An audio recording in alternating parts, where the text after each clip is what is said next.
Hello Tarot fans and welcome to another edition of Blue Sicx Tarot. I'm your fantastic host Blue Sicx. Thank you very much for watching. So around this time last year I was doing card of the day but using Kwanza as a reference, and so of course one of the questions that a lot of you might not know is what is Kwanza. Now Kwanza is a holiday created around 1966 as a way to kind of unify the African American community after quite a few riots happening in some of the cities due to, well, you know, racial oppression. This video isn't actually about the history of Kwanza. There are many videos going to be way better than I can cover that will cover the topic.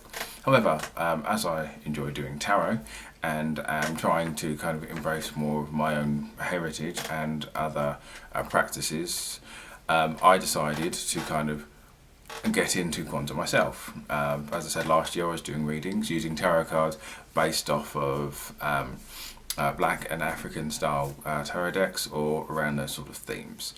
So today's video we're going to basically be doing a tarot spread based off of the tenets of Kwanza. They are not called tenets, that was a TST thing. They're not called tenets, they are known as the 7 principles. According to Wikipedia, the 7 principles being unity, self-determination, cooperative work, cooperative economics, purpose, creativity and faith. So the idea is you don't necessarily have to be any particular denomination religiously to be involved in this. You can be Christian, Muslim, Hindu, atheist, whatever. It's about the unification of the community and as a whole. So with that in mind, let's take a look and see what sort of spread we can make.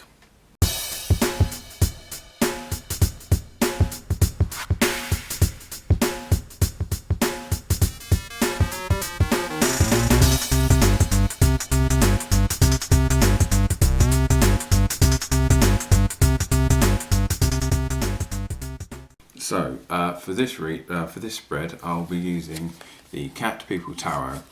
So there are other black and African style decks that I own. This is one of my favourites, but not my top favourite. But I think this is kind of more symbolic as to the concept of the heritage and what Kwanza kind of aims to do. So this is more of, as you would imagine, to be traditional African.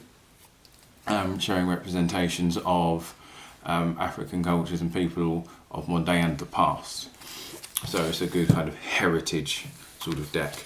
So, so this isn't going to be technically a standard reading, but more just a demonstration of the spread that you can do. Excuse me. So what I'll do, I'll be laying out the cards in the way that you would have them in a Kanora. The Kanora is basically a candelabra with 7 candles. I'll put that in frame. With 7 candles. The first candle in the middle is black, and then on the right you would have 3 red candles, and on the left you would have 3 green candles. Now the black candle represents the people, and the red represents blood and hard work, and the green represents the earth and kind of like the fruit of the hard work, as Kwanza itself translates as the first harvest or the first fruits. So what you tend to do in regards to the Kanora, we would light the middle candle on the first day because it's a 7-day thing. So you light the candle in the middle first, and then you would go on the second day, you would light the second, then the third, 4th, 5th, 6th, 7th, and do it in that sort of way. So we're going to be doing this reading in that manner. So this is more of a hypothetical reading. So the middle card would be Unity or Umja. I'm probably going to spoil the pronunciations on this. So for example, the form of Unity, we have the King of Swords in this one. So for argument's sake, I would say this one would then represent unifying people to push against something, to kind of form together, maybe in a political way, obviously depending on where you currently live. How many people coming together to push against something is quite current. So yeah, so you'd probably have this as a what would be a good sign of unity. And I would say like putting people together to push back against something would be was kind of where to go with this one. So the next one would be self-determination. I'm going to struggle with this word, and the word because all these words are Swahili, I believe. So this one is kunja. Ooh, I'll write these. I should have them written down here, but that's the word I'm not going to try to try and say out loud, unfortunately. So this one is for self-determination. Which one we would have the King of Wands. Sorry, yeah, the Knight of Wands.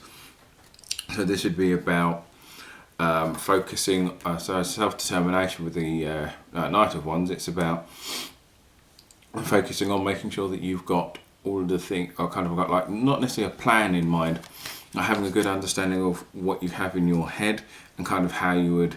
How would you make sure that people would know what's being said and know what your intentions are in regards to self-determination? So the next card would be Njama, which is collective work and responsibilities. So we'd use this card next. So that would be the Judgment card, or rejuvenate. This one is rejuvenation. So not quite judgment, but rejuvenation. So, so in regards to the card, in regards to the place, I would say that the focus for that would be to not necessarily put things back together, but kind of being able to start fresh.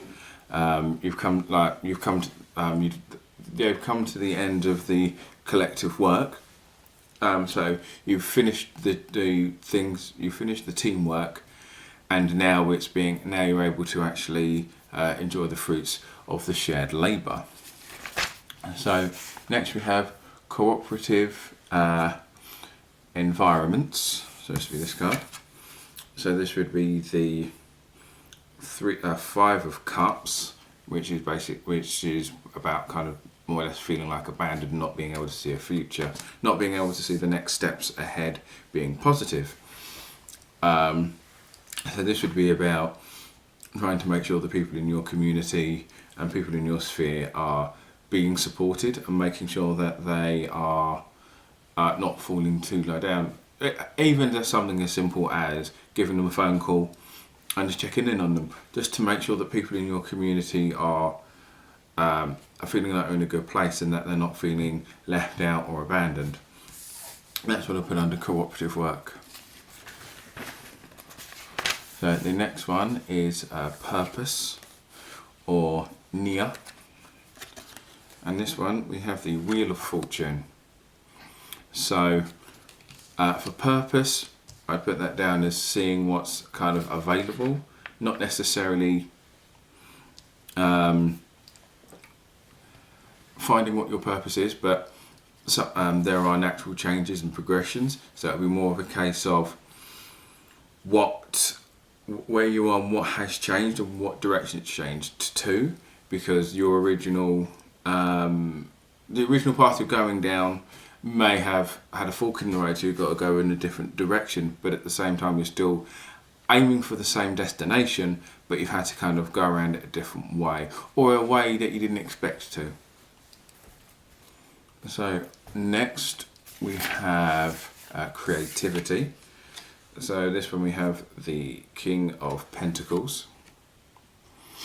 And so for that, I would say for your creativity, kind of seeing what you can work with within your means. You might have greater means than you had last year, or you don't have particularly great means, but there's still a lot you can achieve with what you have without necessarily needing more than is necessary. So, for example, if you wanted to do like an artistic endeavour, you don't necessarily, with how this card is sitting, you don't need to go out and buy a whole bunch of paints and canvases. If you've just got pencils and paper, do sketches, that sort of thing. So you don't necessarily need, it's it's being creative within your means and within your budget without necessarily having to go all out just to do what needs to be just to do your creativity. And so last we have faith, and this is the Ace of Cups. The Page of Cups. So for this, I would basically say that this is more of a having faith and trust in learning, because the because the Page of Cups is always a student and is out to learn and acquire new information and be taught. And so, this being the card of faith, I would read this as being able to trust in what you're knowing, trust in what you've learnt so far, and have faith in the fact that what you are trying to learn and understand is for the best, is for your benefit, is worthwhile. So that's kind of this is how I would do a Kwanza themed reading. So of course you can do this as a one big block like this, or pick your card for the day each day. So Kwanza is on the 26th of December till the 1st of January. And so if you did enjoy this, do like and subscribe.